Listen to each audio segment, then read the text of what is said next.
Ал жақсыларым, мен сіздермен бір керемет пайдалы ақпаратпен бөлісейін. Бәрімізде қазір тізе, бел деген ауру бар, иә. Маған артроз второй степени деп қойып берді врачтар, бірақ көп жүруге болмайды деді. Ал жүрмесек денеміз ұйықтап қалады. Мен бір жақсы сабақ көрдім, доктор екен өзі, өзіне пайдасы тиген. Сол жаттығуды сіздермен бөлісейін. Бар жоғы 3 түрлі жаттығу.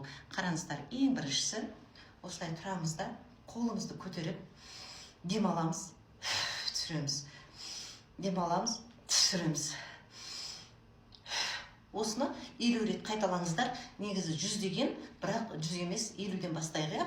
Екіншісі, қараңыздар, көрініп тұрмын ба? Екіншіде аяқтың ұшына тұрамыз, бармақтарға. Қараңыздар. Қолды артқа жібереміз. Дем аламыз, дем шығарамыз. Дем аламыз, дем шығарамыз. Бұны да 50 рет. Үшіншісі, тура осылай, бірақ аяқтарды қосамыз. Қараңыздар, қолды көтереміз, дем аламыз, дем шығарамыз. Екінші аяқты қосамыз, тура солай, дем аламыз, дем шығарамыз. Осылай 50-50-ден қайталаңыздар. Мен жасағалы 1-7 болды.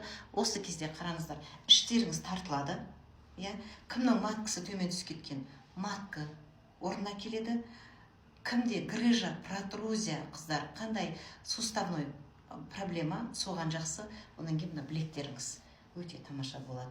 Ал жандарым, пайдалы болса, подписка жасап, лайктарыңызды басып, комментарий жазып қойыңыздар. Ал сіздерге денсаулық.